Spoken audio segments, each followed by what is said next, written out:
Welcome back to MediaScience MYTH BUSTING. I'm your host, Philip Lomax, and I'm joined by Dr. Dwayne Varan. On today's episode, we're going to be discussing the myth that branded integrations, such as product placements, are less effective than 30-second traditional ads. So Dr. Varan, tell us about branded integrations. Yeah, so brand integrations go way back. We can start with cinema, in the universe of cinema. Probably the most famous integration was a scene in E.T. where the extraterrestrial character was dropping Reese's Pieces to kind of like mark his trail so he could follow the breadcrumbs back. And the sale of Reese's Pieces went through the roof when that particular movie aired. And that paradigm, that cinema paradigm, kind of like has been something that's been in television for a long time as well. You know, you're watching a show and the judges have a bottle of Coke on their desk or whatever. And so, you know, it's something that's been there, but there's been a lot of difficulty in the industry trying to understand what the value of that is. It's not something you can ask a respondent. You can't say, oh, you know that bottle of Coke? What did you think about that bottle of Coke? Like, by drawing attention to it, you're going to get a negative reaction that's not actually giving you an accurate reflection of how it actually performs. And a lot of companies have heuristic cues that they've developed, so they have like scorecards where they score things, but there's actually no empirical evidence that underlies the creation of those heuristic cues. So none of these are really accurate ways of measuring for how you understand what effect brand integrations have. Very interesting. So there are companies within the marketplace that are just coming up with scores for what type of product placement this is, where in the screen that product is located, whereas what MediaScience is doing is actually controlling that particular variable. Is that right? That's right. So what we want to do really to understand the effect is we want to isolate the brand integration. So in classic experimental design, you know, you would have two cells, a control cell where there was no integration, and a treatment cell where there is an integration. In every way, you want these two cells to be 100% identical, the only difference being the presence of that product placement, if you will, right? That's the ideal. Of course, that'd be really impractical in the real world, like, you know, oh, stop on the set, we got to reshoot it this time, and then go and place like a generic product there.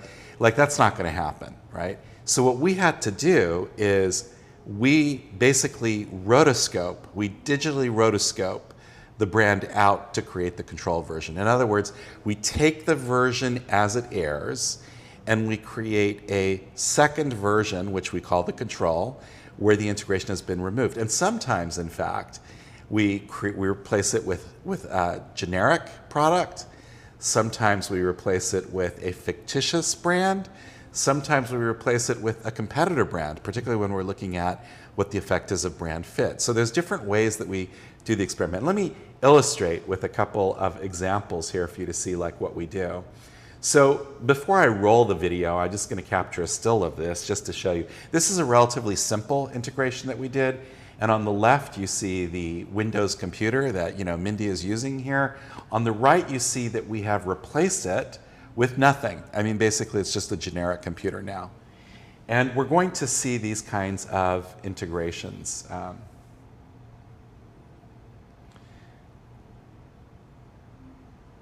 And so here you have something a lot more complex. On the left is the way it aired, and it's a Coors ad. On the right, we replace Coors with a competitor, with Budweiser, so we can see what the brand lift is. So keep your eye on anywhere where you see the bottle. Look, we've captured all the reflections, the lighting. I mean, it looks real. You cannot tell that that is actually not how that was originally shot. So these rotoscoping things that we do actually look exactly like the way they would look in the real world. Here, we've replaced what was a fictitious brand with Evian. So we've actually replaced it. Here we've actually added an integration to a scene which didn't have it at all. And here we actually take a BMW and we rebrand it as a Citroën. And so you're actually seeing a car that's a completely different car now. So by creating these control versions of these videos, by removing those integrations, what we're able to do is we're able to harness the power of experimental design to talk about the effect of the integration with pinpoint precision. That's incredible, Dr. Varan. So what have we found within these experiments? So we've been doing this work for 17 years now, so it goes back a long way. And what we have done across a lot of these different brand integration studies that we've done is we've tested in some cases with the brand integration in isolation, but what we very quickly discovered is that the real power of the integration is actually not the power of the integration in isolation. That's a cinema paradigm. So that's like what happens in a movie, right? And television is so much more powerful because there probably is some truth to the myth if it's just the integration on its own. But when you look at the power of the integration combined with an adjoining ad, wow, the effect is fantastic. Because what the brand integration is doing is it's priming a person for how they then experience the ad, and they will fundamentally experience that ad differently. So this example that I'm going to show you, Philip, is a program that we tested where there's a truck that pulls up and the truck has the name of a brand on it. This is a home improvement style show, and so the brand is acting a little bit like a hero in helping this family. And in the course of a 1-hour episode, there were 3 placements. In total, this is for 6 seconds across a 1-hour episode. So we're not talking about a huge amount of time. Some of those were audio, some of those were video. But what we did, of course, is we then removed the brand in the control version. And then we tested what the effect was on the adjoining ad.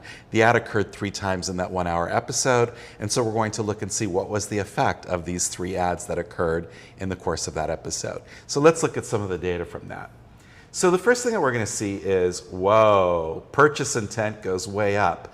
Remember, it's exactly the same ads. It's exactly the same program. The only difference is this 6 seconds in totality in the course of an hour on 3 occasions where this brand actually exists in the show. And then now we look at something much more interesting. Now we're looking at the galvanic skin response. And you can see that the light violet color there, you see that the first exposure got a little bit of attention, but each subsequent exposure got significantly less, almost half of that level of attention. But when the integration was present, that participation, that engagement on the part of the viewer was maintained. And finally, I'm going to show you something that I have to explain. When we look at whether a person is actually mentally processing, if they're cognitively engaging with what we're hearing, if they're weighing up, what's being said, what we're looking for there is a drop in heart rate. The heart slows as a result of people processing this information. And so what we see here is in the condition that had the brand integration, in the first 4 seconds of that third ad, we see that cardiac deceleration event, which tells us that people were actively thinking about the brand more.